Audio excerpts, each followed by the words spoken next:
Alléluia. Amen. Est-ce que tu crois que Dieu agit encore? Le nom de Dieu, je suis. Azali. Alléluia. Amen. Mais il se révèle à Moïse. Moïse lui posa la question, mais on va me poser la question, qui est ce Dieu-là? Dites-leur. Et maintenant, je suis. Le jour où il parlait, il était je suis. Et le jour que Moïse devait rapporter le message à Pharaon et aux autres, dans la logique de la linguistique française, dans la concordance des temps, il devait dire, l'Éternel m'avait dit que son nom était jeté. Parce qu'il a dit pendant qu'on était dans le passé. Mais il dit, mon nom je suis. Nazali. Et le lendemain, il est resté je suis. Amen. Amen. Jésus-Christ est vivant. Il est. Azali. Il était hier. Il est aujourd'hui. Et il sera demain. Éternellement. Le Dieu que tu cherches n'est pas un Dieu du passé. N'est pas seulement le Dieu de Paul et de Pierre. Aujourd'hui c'est ton Dieu. Amen. Amen. Je suis. Azali. Il est. Azali. Il est toujours présent. Hier il était présent. Aujourd'hui il est présent. Demain il sera présent. Hier il a agi. Aujourd'hui il agit. Demain il va agir. Alléluia. Amen. Regardez ici un homme qu'on appelle Naaman. La Bible dit que c'était un homme fort, vaillant. Il avait une renommée redoutable. Par lui, l'Éternel a délivré la Syrie. Il a des témoignages, il a des choses qu'il marche avec Dieu. Mais ces héros vivants étaient lèbres. Malgré tous les honneurs qu'on lui devait. Le général d'armée, quand il rentrait chez soi, il enlève les habits d'honneur militaires.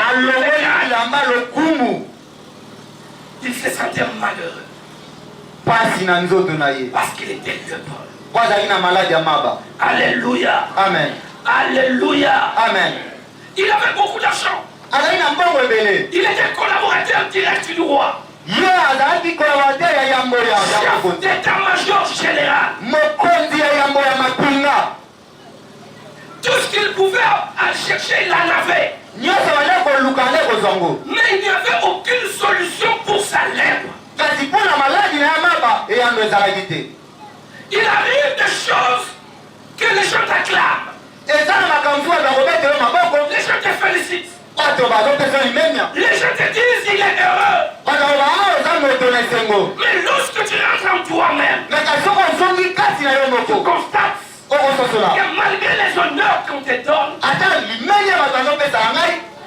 il y a quelque chose qui cloche. Dans la vie de Naaman, c'était la lèpre. Alléluia. Amen. Alléluia. Amen. Alléluia. Amen. C'était la lèpre. Et la lèpre, c'était une maladie ridicule. D'ailleurs, normalement, tous ceux qui étaient lépreux devaient être en dehors de la ville. Pour qu'ils ne puissent pas contaminer les autres. Il y a des choses dans ta vie que l'argent ne peut pas résoudre. Il y a des choses dans ta vie que tes richesses ne peuvent pas résoudre. Parfois même ton intelligence est limitée. Elle ne peut pas résoudre les tels dossiers. Alléluia. Amen. Alléluia. Amen. Mais il n'y a que Dieu qui n'a pas de limites. Tu peux résoudre n'importe quel dossier. Rien n'est impossible à Dieu. Et rien n'est impossible à celui qui croit. Est-ce que vous croyez ce matin? Est-ce que vous croyez ce matin? Si tu crois, rien n'est impossible devant tes yeux. Alors il y avait une petite fille qu'ils ont pris comme captive. Lorsqu'ils ont gagné la guerre, ils ont amené une petite fille. Cette fille-là vient d'Israël, à Samarie. Elle priait. Elle était fille spirituelle d'Élisée. Parce que toute la ville allait vers Élisée pour chercher Dieu, pour avoir des orientations. Et cette fille, pendant qu'il était en train de regarder la souffrance de Naaman, elle a soufflé à l'épouse de Naaman, sa patronne. Ah, maîtresse. Si mon Seigneur Naaman pouvait aller à Samarie, le prophète de Dieu le guérirait de sa lèpre. Alléluia. Amen. La fille a témoigné de ce qu'elle connaît. Alléluia. Amen. Alléluia. Amen. Elle n'a pas voulu continuer à voir son patron souffrir pendant qu'elle sait la solution où est-elle. Vous connaissez que Jésus est la solution. Vous connaissez que lorsque nous nous rassemblons à l'église, le Seigneur intervient. Ne regardez pas les autres souffrir, mourir, pendant que vous avez le témoignage de la vérité et de la vie. Amen. Amen. Parce que nous avons vu des malades guéris. Nous avons vu des personnes délivrées. Nous avons vu Dieu sauver de la mort. Nous avons vu plein de choses. Nous serons coupables devant Dieu lorsque nous laissons les gens embarquer, les gens sous la servitude de Satan et nous n'intervenons pas. Alléluia. Amen. Et cette fille a rempli sa tâche. Elle dit, maman, il y a un prophète à Samarie. S'il rencontre ce prophète, Dieu guérira de sa lèpre. Alléluia. Amen. Dieu à ce jour continue à travailler. Amen. Amen. Et Dieu travaille à travers ses serviteurs. À travers des personnes ouintes. Il a mandaté. Alléluia. Amen. Vous devez avoir confiance à ces hommes de Dieu. Parce que le Dieu que vous cherchez, vous ne le voyez pas. Quand vous venez à l'église, vous ne regardez pas un Dieu qui descend sur les tôles.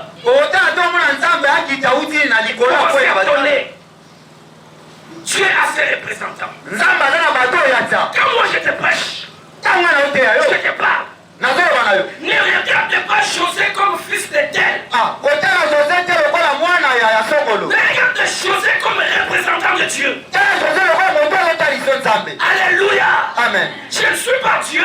Mais je représente Dieu. En tant que fils de Dieu, je suis aussi Dieu en miniature. Amen. Amen. Alléluia. Amen. Alléluia. Amen. Mais vous connaissez les témoignages. Vous savez comment Dieu agit. Vous connaissez comment Dieu fait.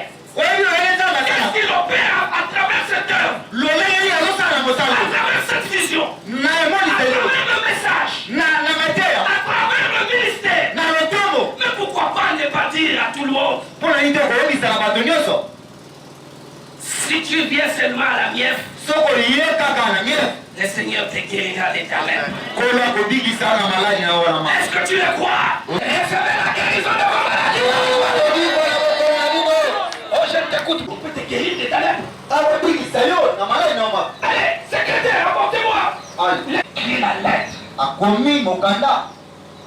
En intellectuel,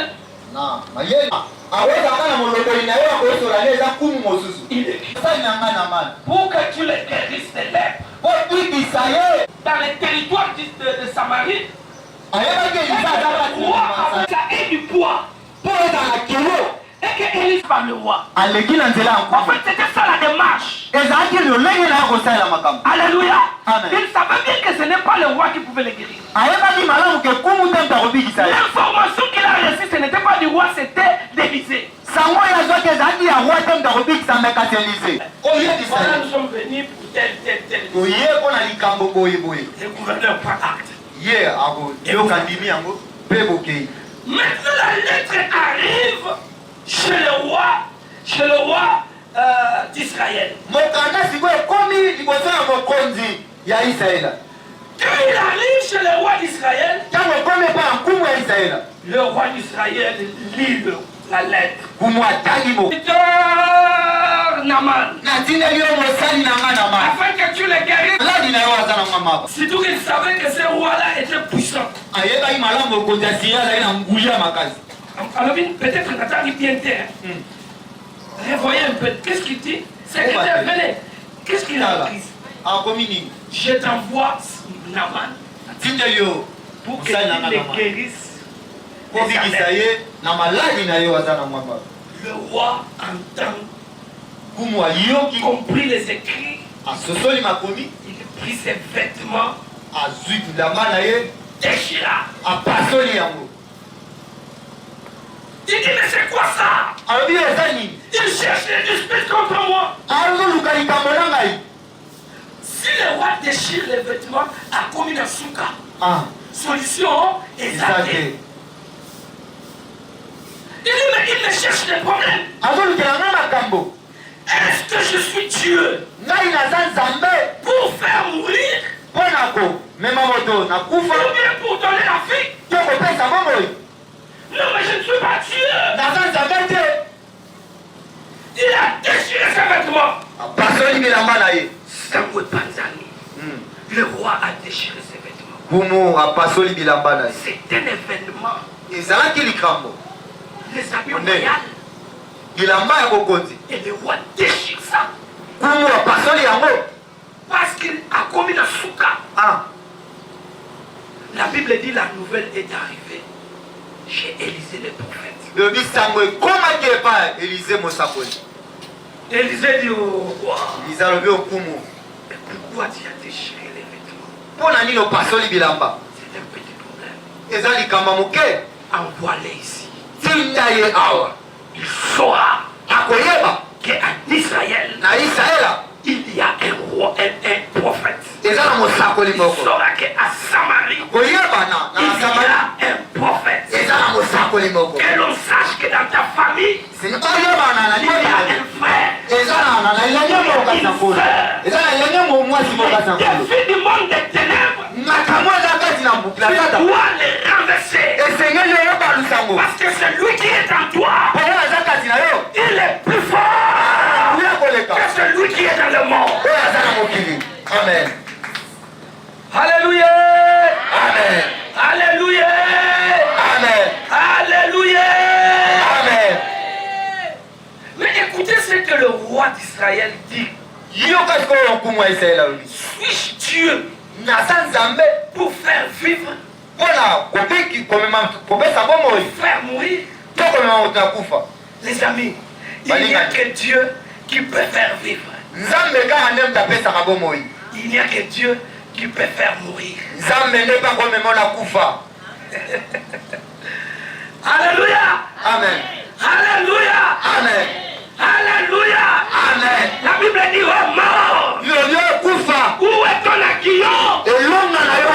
Jésus t'a vaincu à la croix. Liwayo mwana nzambe fo kufa fo liwaya nzambe. Amen. Liwaya ba démonter. Amen. Faire vivre ou de faire mourir. Alors il dit, dites-leur, ils sauront qu'en Israël, il y a un prophète. On saura à Kinshasa, il y a un prophète. On saura qu'à la mienne, il y a un prophète. Alléluia. C'est ce que Élisée a dit. Parce qu'il était sûr que l'Éternel est Dieu. Et Dieu va faire encore. Est-ce que tu crois que Dieu va faire encore? Est-ce que tu crois que Dieu continue à agir? Continue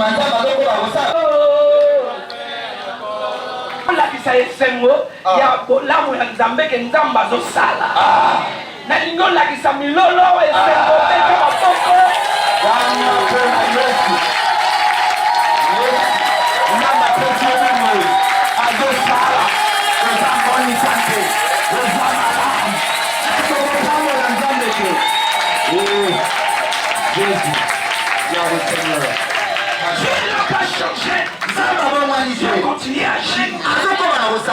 Il y a des moments ici, ils ont été guéris de quoi? Merlin, c'est de quoi?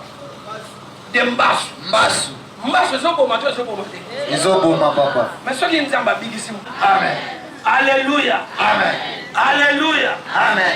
Voyez le frère Trésor, il est là, venez. Des trésors. Alléluia. Ça va? Ses frères étaient couchés dans le coma. Azaki, na coma. Amen. Amen. Nous sommes descendus à l'hôpital d'urgence. On On l'a trouvé dans les sondes. On On l'a trouvé dans des histoires. Dans des respirateurs. Il ne pouvait pas respirer. Il ne pouvait pas parler.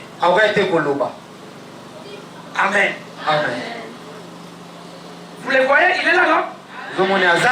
Il marche. Est-ce que tu parles? Qui peut faire des choses comme ça si ce n'est que Dieu? Mais ce que j'ai appris, des choses qui se sont passées pendant qu'il était dans le coma. Tu peux les témoigner? Donnez-le le micro. Je sais que tu es encore convalescent, tu n'es pas encore fort. Amen l'église. Amen. Non, comme c'est un homme parce que ma conversation linga na ndima kite. Na ndima ete ki tokomo na Yesu lelo. Kasi zaka pona nzambe. Amen. Nazalaki na koma ebandaki ka na fièvre na kena cesse d'examen balobi ozobela malaria na typhoïde. Nasomi bakisi na dandi traitement pendant 5 jours. Ezalaki lundi sur vendredi. Donc tu commis vendredi na lali pona la mukana tango samedi et bezalaki souté. Non pe maté nazo côté le maté donc ezalaki grave.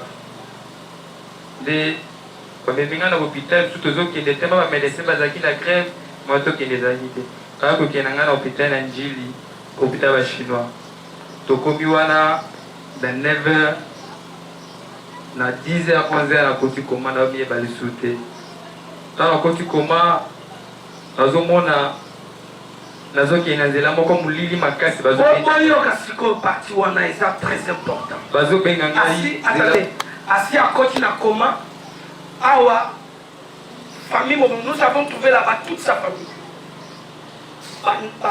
Tata, maman, tout le monde mobilisé. Maman n'a pas maya désolé. Alléluia. Si quoi, ah, nous avons mon amour, kuna azomona makambo, boyo kamakambo ya monaki. Quand on a commis la coma, nazomona bazobendanga na nzela moko mulai. Liboko moko amwindo apiste zaki molili azobendanga yaka. Yenga pe nazotambola na ke vers yango. Na tambol pe distance déjà mulai. Et puis tant nazokende na moni apôtre alati ndenga na lati. Chemise à pembe pantalon mwindo. Azolandanga mbangu. Tango ayeti akomi place nga nazalaki. Et puis tango akomi éclairage à chemise na lataki de faire na découvrir que muto bando benga ngai alataki toge ya noir mais na mona ki de longité tango ko pembe na ngai akainga na loboko awo tango akainga balusinga ye disingo zo kende wa na pe na répondre ete abalusinga to komozo chose grave tango tozozonga ya simba kinga awo tango tozoke na nzela azokota na zamba so moni mutu bakangi na basinga afongoli asimbiye tozokende bana mike afongoli bango asimbi bango d'ailleurs qu'on se retrouver tokomi tellement épelé bamosusu basimbiye na bachemise bamosusu basimbiye awa na bapantalon donc tokomi epele azobeta biso ndenge pusapusa abetaka bato na nsima toyoti tokomi ti place moko lumière na se retrouver na tali ya bato babisinga 3 heures. Donc, on compte un coma depuis 10h, 11h, il y a samedi, on s'est retrouvé 3h, il y a dimanche. Quand on a commis 3h dimanche, il faut sur le bézalité. On a fait un coma, donc on commence à 10h, il y a dimanche, tu vas à 12h, 13h, on a mon apporte à côté. On a dit, ah, Zambi, on a mis le motem. On a dit, on a plutôt, on a fait sortir la moille. Ah, on a évité. Merci. Donc, je t'ai ménagé à souhaiter. Est-ce qu'on peut applaudir le Seigneur?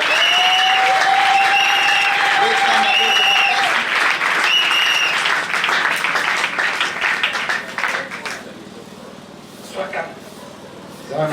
Comprends ton émotion. Alléluia. Amen. Alléluia. Amen. Amen. Amen. Azala qui déjà n'a pas. Et puis, bazo m'embaye dans nzela ya mulili.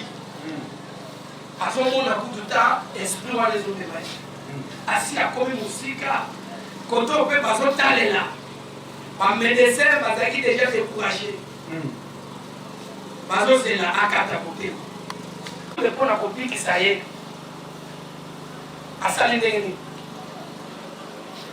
Amoni nini? Amoni nga nazolanda ye mbangu. Voilà, quand on a la boca j'ai dit à c'est parce qu'au pasteur il fallait qu'il s'avoue que j'avais vraiment le fardeau à vous prier pour un frère. Boutou dans un debout. J'ai dit il faut que ces frères soient sauvés. Amen. Amen. À ce moment-là, nous avons commis. Et pendant que moi je priais, nous avons mené à Zol la Israël, na Kimimbangu, na qui récupéré. Amen. Quand on a récupéré, nous avons gagné. Dans ce là, nous avons écouté partout, nous avons appelé, selon Yéma Kambamoni, nous sommes dans un wassalini.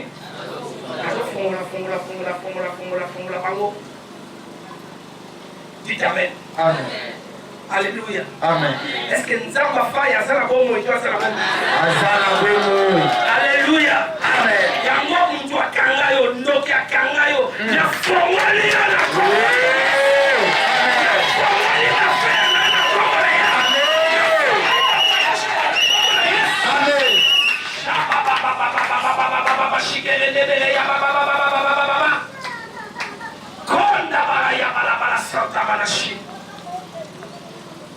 Mon fils, je te proclame guéri. Que la mort aille pour toujours. Reçois définitivement la guérison. Au nom de Jésus. Que le séjour de la mort ne te voie plus. Au nom de Jésus, mon Seigneur.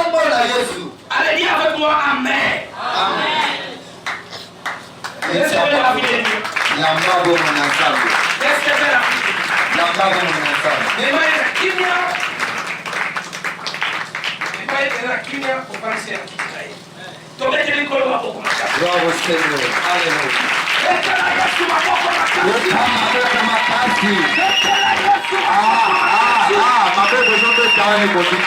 Nous avons Jésus. Nous avons son pouvoir. Nous avons sa puissance. Nous vaincrons Satan. Nous vaincrons les démons. Nous vaincrons les sorciers.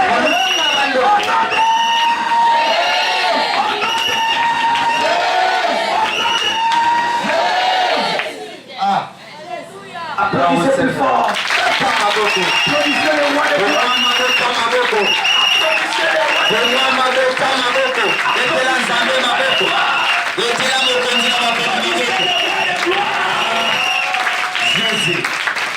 Aujourd'hui, Dieu makambo amoni eza makambo esalama na 1900 te eza makambo esalami semaine passée bopesaki bambongo mpona kosoutenir ye bongo te mais mbongo ekopesa solution eza makambo mosusu mbongo ekoresoudre te kaka nzambe azalaki kokende deja na liwa mbongo ezalaki wana ekoko kopikisa ye te. Dites Amen. Amen. Dites Amen. Amen. C'est pourquoi soyez fiers de votre église. Soyez fiers de votre Jésus. Et soyez fiers de votre pasteur. Amen. Amen. Lorsque vous croyez en Dieu, croyez aussi à ses serviteurs.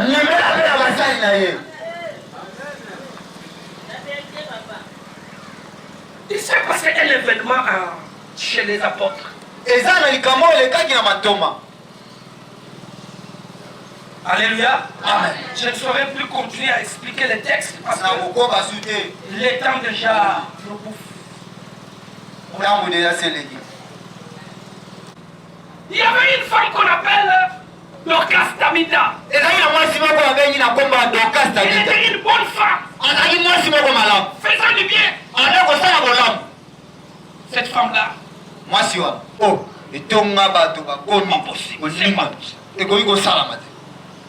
Ils ont dit Bakambi Bazawapi. Batali Boy. Pierre Azate a un voyage. Balobi, il faut Pierre Aya. Ils ont donc ils ont invité Pierre d'urgence. Et Pierre est venu à l'église. Il trouve Tabitha, il meurt. Il est déjà mort. Elle est déjà morte. Il a dit bon, tout le monde sortait.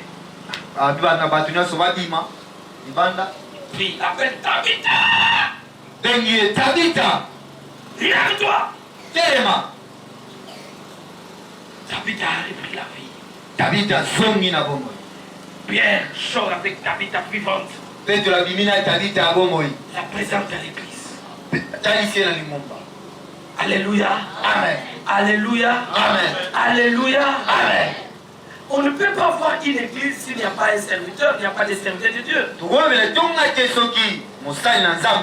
Parce que Dieu agit à travers des hommes. Amen. Alléluia. Amen. Alléluia. Amen. Vous dites vous croyez en Dieu. Mais pourquoi négligez-vous votre propre pasteur?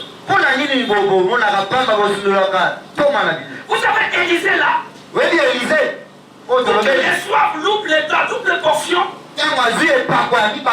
ce qui a fait qu'il reçoive ça. Élisée n'était même pas serviteur de Dieu. Il était plutôt serviteur d'Élie. La Bible nous montre le travail qu'il faisait auprès d'Élie. Sokolae maboko, sokolae makolo, okelozule mai. Donc azalaki plus qu'un esclave. Dites Amen. Amen. Mais à cause de l'attachement naé, service à rendre pas à moto na Nzambe, a bénéficié héritage où ils allaient qui double portion de l'onction. Amen. Dites Amen. Amen.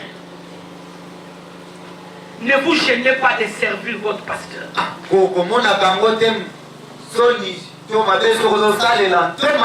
Faites-les. Parce que derrière ça, il y a un mystère. Il y a un mystère. Il y a un mystère. Un homme de Dieu, c'est un mystère. Alléluia. Amen. Alléluia. Amen.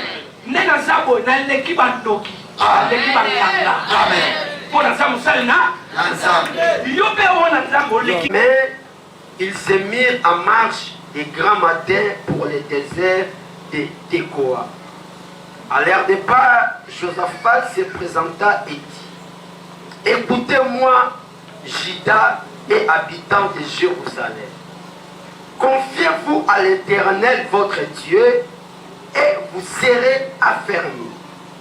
Confiez-vous en ses prophètes et vous réussirez. Merci, applaudissons la parole. Confiez-vous à l'Éternel votre Dieu. Vous serez affermis. Vous allez avoir de l'endurance. Vous serez fort spirituellement. Votre âme sera forte, persévérante. Mais confiez-vous également à ses serviteurs. Les prophètes qui veut dire simplement les porte-paroles. Ceux qui ont reçu mandat. Ici quand on parle de prophètes, ce n'est pas seulement les ministres qui travaillent dans le ministère des prophètes. Mais dans l'ancien temps, tout celui qui menait la parole, le message de Dieu, c'est lui qu'on appelle prophète. Et dans la nouvelle alliance, Dieu a placé 5 différents porteurs de messages. Amen. Amen. Tous ces gens-là sont des porte-paroles. Donc s'ils étaient dans l'Ancien Testament, ce seraient des prophètes. Parce qu'ils sont des porteurs de bonnes nouvelles. Porte-paroles. Confiez-vous aux gens qui ont les mandats de Dieu. Celui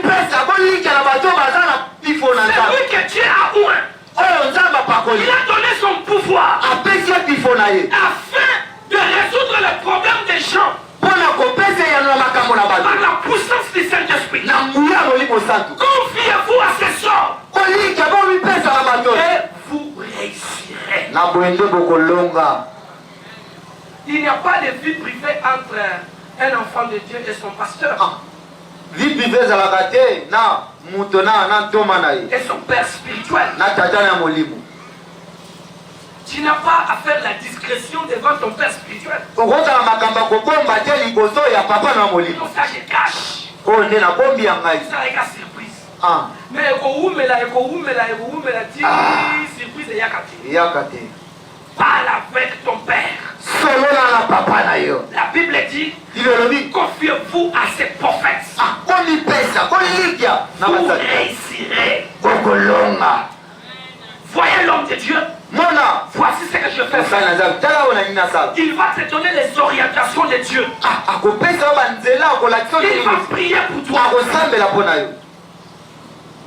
Alléluia. Amen. Est-ce que ma fille la championne est là? Grâce.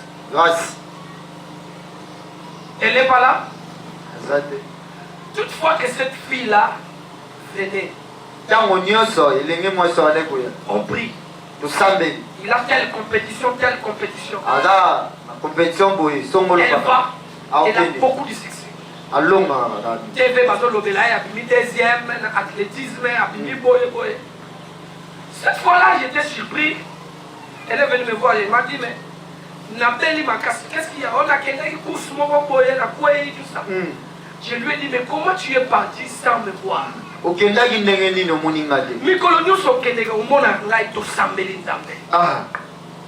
Amen.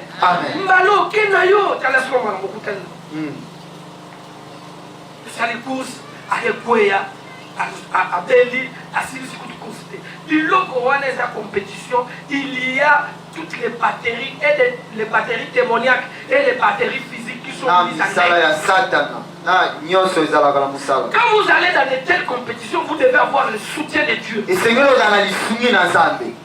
Mikolo nyonso akendeke alongaka aswaka ake na Maroc ake na Côte d'Ivoire ake awa na Kinshasa tolandaki na TV bato batalaka TV bamonaki ye.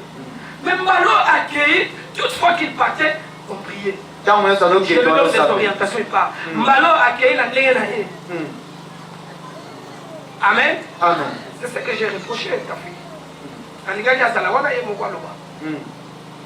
Dites Amen. Amen. La Bible dit confiez-vous à ce Seigneur. Vous réussirez. Amen. Amen. Vous avez la confiance qu'il y a pasteur. Amen. Pasteur Nabino à l'équipe à pasteur Nyonso na mokili. Amen. Amen. Amen. Parce que nous avons maintenant abengiye pour kambayo. Amen. Donc yende nzamba tiela yo. Amen. Donc ata omoni ki nyanja zo pela kuna zo sala boye nzambe pe asala batu oya pesa pona ye. Amen. Mais yo nzamba memo awa. Tu n'as pas envié Kingandi. Nena jumona bandal na kete et pas pasteur Mulumba. Alors, na entrée ko passa nous attendons la Meko. Passa nous ko leki abino attendons la Meko. Discussion. Oh. Qu'est-ce qu'on peut nous donner là? Alléluia. Amen. Alléluia. Amen. Alléluia. Amen. Ngana yebi ke yo so nzamba pamboli yo okosomba ta chip mi bakle ata lupango so mi pasteur. Amen. Amen. Témoignage à frère yango wana. Siko soja akufa. Mbongo nyonso asalaga. Elinga zanatina. Dites amen. Parce que mbongo wana ekoka obikisa ye. Yango frère tango nyonso osalaga mbongo otisa nzambe. Bon, on est la choix.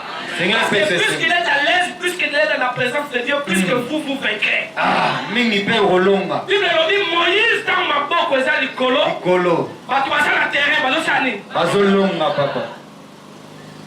Dites amen. Amen. Si votre pasteur a la tête haute. Soki toma, nzamba za devant le Seigneur. Liboso na nkolo. Vous.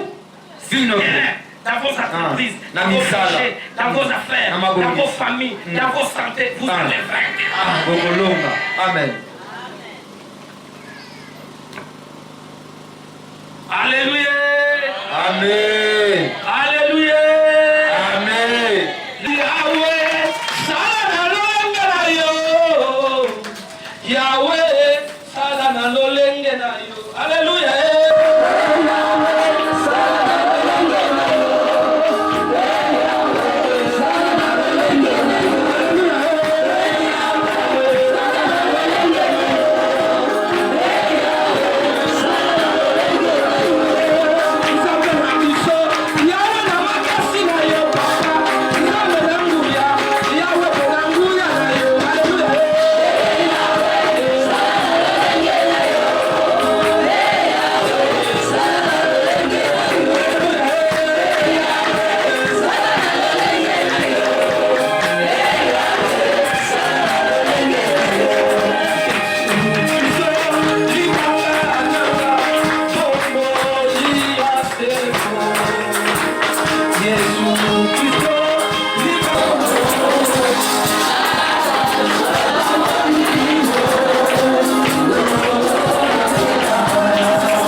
Qui est resté dans sa vie comme la lèpre de Naaman.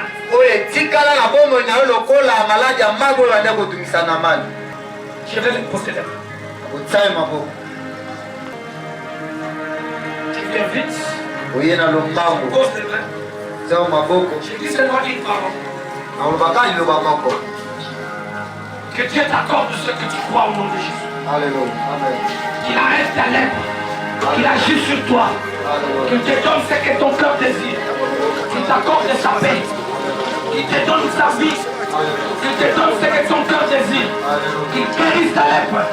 Qu'il te donne la que tu écoutes ta voix.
Prospère. Amen.